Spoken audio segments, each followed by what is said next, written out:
আসসালামু আলাইকুম। স্বাগত জানাচ্ছি বিডি চ্যানেল 4 রাতের সংবাদে। সাথে আছে আমি লোরা চৌধুরী। শুরুতে আলমগীর হোসেন সিটি সংবাদ শিরোনাম।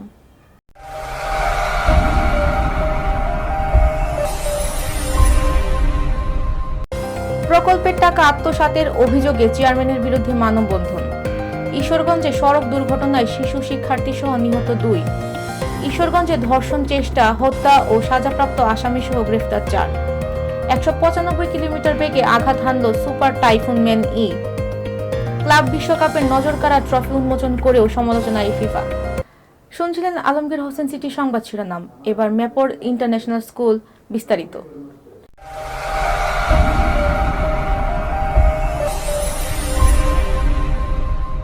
কিশোরগঞ্জের করিমগঞ্জে শ্রমিকদের মজুরির টাকা আত্মসাতের অভিযোগে ইউনিয়ন পরিষদ চেয়ারম্যানের বিরুদ্ধে মানববন্ধন করেছে বিক্ষুব্ধ শ্রমিকরা।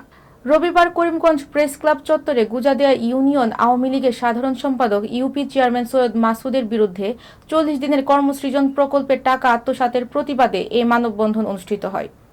শতাধিক নারী ও পুরুষ বিক্ষুব্ধ শ্রমিকেরা এতে অংশ নেন। শ্রমিকদের এ প্রতিবাদে কর্মসূচিতে উপস্থিত হয়ে বৈষম্য বিরোধী ছাত্র আন্দোলনের জেলা সমন্বয়ক অভি চৌধুরী, যুব অধিকার পরিষদের সুমন তালুকদার, শফিকুল ইসলাম, যুব অধিকার পরিষদের সোহাগ মিয়া, জীবন মিয়া, আনাস মিয়া ও ছাত্র অধিকার পরিষদের আবু মুসা শান্ত একাত্মতা প্রকাশ করেন। বিক্ষুব্ধ শ্রমিকরা অনতিবিলম্বে তাদের মজুরি আদায় ও দোষী চেয়ারম্যানের বিচার দাবি করেন।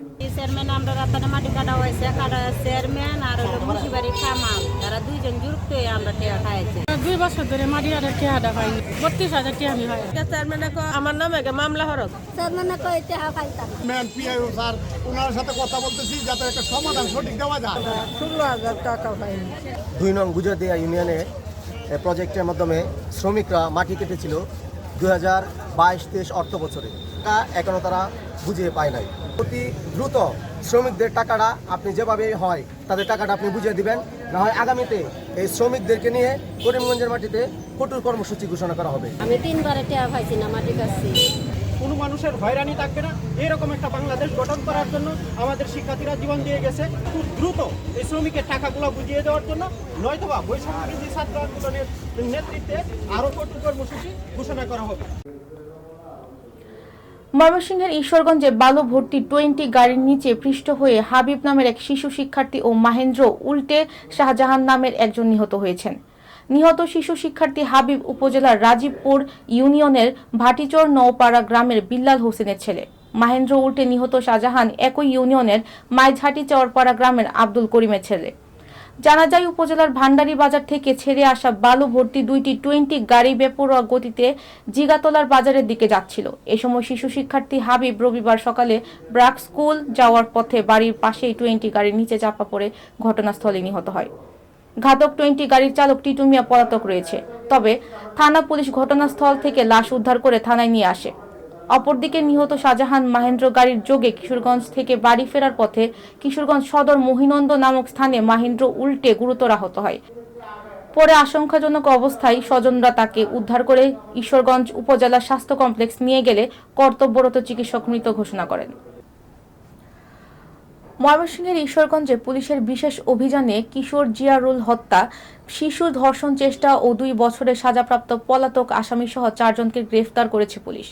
শনিবার 16 নভেম্বর গ্রেফতার আসামিদের আদালতে প্রেরণ করা হয়। বিষয়টি বিডি চ্যানেল 4 কে নিশ্চিত করেছেন ঈশ্বরগঞ্জ থানার officer in charge Obaidur Rahman.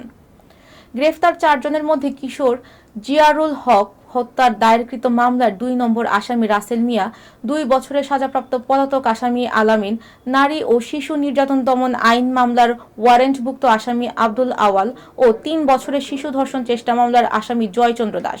SI Zakir হোসেনের নেতৃত্বে অভিযান চালিয়ে নারী ও শিশু নির্যাতন দমন আইন মামলার আসামি আব্দুল আওয়ালকে গ্রেফতার করা হয়। এছাড়া তার বিরুদ্ধে একটি হত্যা মামলা রয়েছে। তিনি উপজেলার সোহাগী ইউনিয়নের ব্রি কাঠালিয়া গ্রামের মৃত আব্দুল মজিদের ছেলে। ঈশ্বরগঞ্জ থানার officer in charge Obaidur Rahman BD channel 4 কে বলেন, বিশেষ অভিযান চালিয়ে কিশোর হত্যা, শিশু ধর্ষণ চেষ্টা ও 2 বছরের সাজাপ্রাপ্ত আসামি সহ 4 জনকে গ্রেফতার করে বিজ্ঞ আদালতে সোপর্দ করা হয়েছে। থানা পুলিশের এই ধরনের অভিযান অব্যাহত থাকবে। এবার জীবনদীপ হেলথ সেন্টার আন্তর্জাতিক খবর।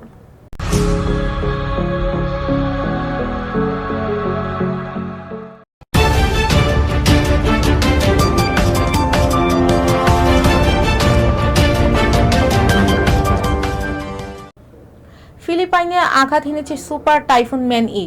স্থানীয় সময় গতকাল রাতে শক্তিশালী এই টাইফুনটি দেশটির কাটানডুয়ানেস দ্বীপে আছড়ে পড়ে। এই সময় বাতাসের গতি ছিল ঘন্টায় 195 কিলোমিটার। গত এক মাসের মধ্যে ফিলিপাইনে আঘাত হানা ষষ্ঠ টাইফুন এটি। এক প্রতিবেদনে কাতার ভিত্তিক সংবাদ মাধ্যম আল জাজিরা জানিয়েছে, সুপার টাইফুন ম্যান-ইর আঘাতে দ্বীপটির অনেক গাছ উপড়ে গেছে। এছাড়া বিদ্যুতের তারও ছিঁড়ে গেছে। টাইফুন ম্যান-ইর আঘাতে কাতানদুয়ানেস উপকূলে ঢেউয়ের উচ্চতা 14 মিটার ছাড়িয়ে গেছে। রাজধানী ম্যানিলা ও অন্যান্য ঝুঁকিপূর্ণ উপকূলীয় অঞ্চলে আগামী 48 ঘন্টায় 3 মিটার উচ্চতায় জলোচ্ছ্বাসের আশঙ্কা করা হচ্ছে। এবার ঘরোয়া ডিজিটাল প্রিন্টার্স খেলার খবর।